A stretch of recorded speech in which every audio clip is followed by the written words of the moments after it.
Welcome again to Tutors. So we started a series and this is the second video in our series. So if you're just checking this, you can check our previous video. Good. Now moving into chain rule. Now, what is chain rule?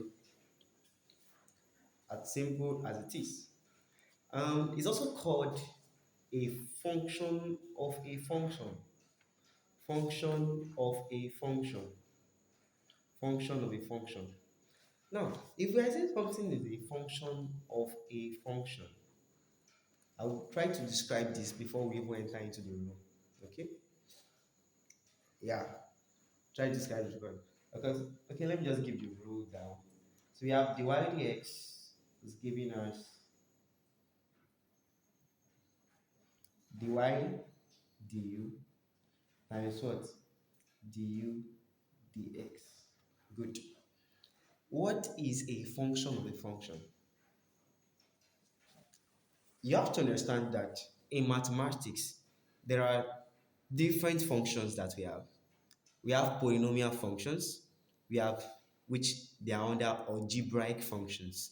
So when you're hearing something like s cube, s square, 2x5, 2x squared power 5, x raised power something, that is a polynomial, or we'll call it algebraic functions.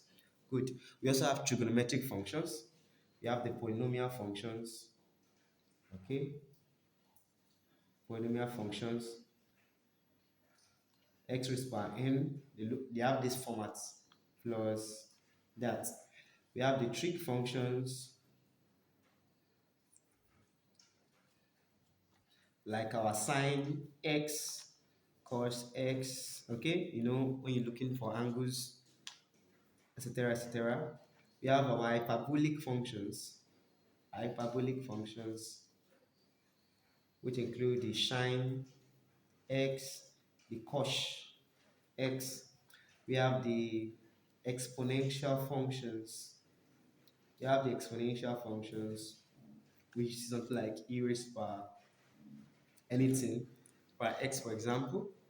We have our logarithmic functions. So like this, at this very moment, I know that now you understand what I mean by functions. Okay, good. So in a function, how you know how to apply or when to apply a function? Okay, so you find out that what you can see another function. That's why it's called function of a function. You will see another function inside another function. Okay, so what I'm saying that you can see a trigonometric function inside an algebraic function. You can see an hyperbolic function inside exponential functions. You can even see a trigonometric function inside a logarithmic function. Good.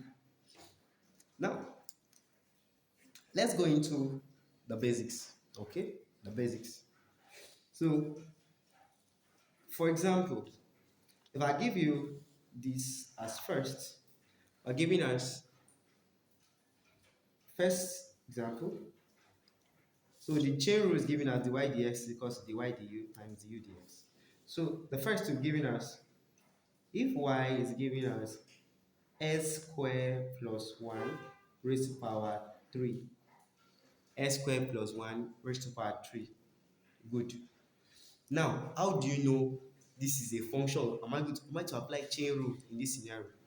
Yes, you apply chain rule in this condition. How? By, if you look at this, you discover that what? You can see a function inside another function. What is function you can see inside? The one inside is our what? Our polynomial function, what we can call an algebraic function. Is found inside a what? Inside a power function. Can you see? It's found inside a what? A power function. So the one that is inside, you term it what? U. Always know that the one that's inside is what you term as what? U. Good.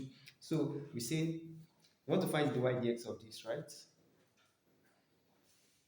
That's what we're looking for. So say let u is equals to x squared plus 1. Good. Then if u is now equals to what? S squared plus 1, then we say what? Y Anyway, we see x squared plus 1 inside this original function, we replace it with what? With u. So we now have x squared plus 1, we replace it with what? So our y now becomes what? U cube. Now we have two new equation, 1 and equation what? 2. Good. So now you will now differentiate each of these equation. Okay?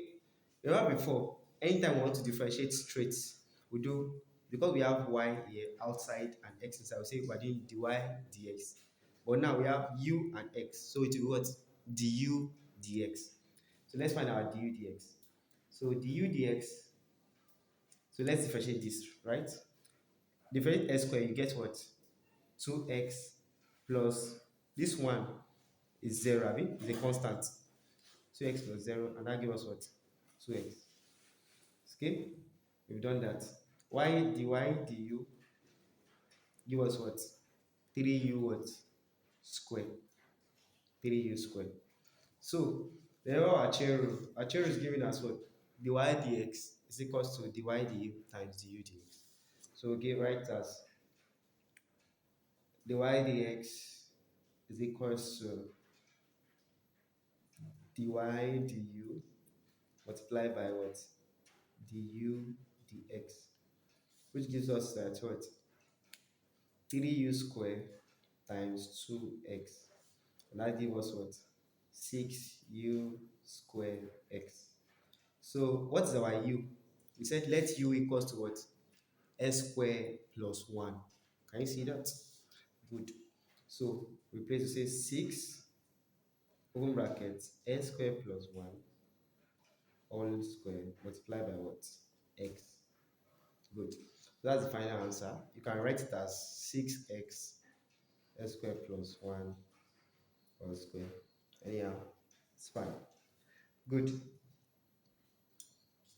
So that's one good way to look at a function of a function. Okay. So that's one of the power series. Now we can also look into the trigonometric function question that involves something like that. So for example, if we're given we're given sine, if we're given sine 2x, can you see? Sine 2x. Wait it. Okay? So if I ask you now that which is the outer function, which one is the inner function? The outer function is the trigonometry, right? And the one that's inside it is what? Is the polynomial, or call it the algebraic function. I'll say algebraic. I'm only supporting with algebraic. The algebraic function is what that's what? Inside. Okay? So we can say 2x is the algebraic function and is inside what? A trigonometric what? Function. So say what is inside? Let u be equals to what? The one that's the inner function equals 2x, and y will now become what? Sine u. Can you see that? Good. Then now say du dx. What is du dx? That's 2. And dy du. The expression of sine u is what? Cos. That gives us what? Cos u. Good. Now let's chain rule again. Dy dx. You must know your formula. It's very, very important. Because of dy du multiplied by what? Du dx. That gives us what? Cos u times 2, which is same thing as what? 2 cos u. Okay, good. Yeah. One thing I will say is this, that okay, let me say that before I round up this. 2 cos. So what's our u? 2x, have we? 2 cos 2x. Good. You can see this cos u times 2. Students might make that mistakes, especially those that are not comfortable like mathematics, strong mathematics background. Okay, so in this kind of scenario, someone might want to say cos u times 2, it is cos 2u. That is wrong. Okay, you don't multiply a cosine function with anything and it affects the angle. Instead, it becomes a coefficient of it. It becomes what? A coefficient of it. What do I mean by coefficient? For example, okay, a bit of a diversion now. If I give you cos 30 times 2, okay, it doesn't becomes cos 30 times 2. No, that is wrong. That's it's not cos 60. It is what? 2 times cos 30. It becomes a coefficient that is at the back. 2 cos 30. Okay? Yeah. So we've come to the end of the chain rule. Thank you very much and kindly subscribe to our video.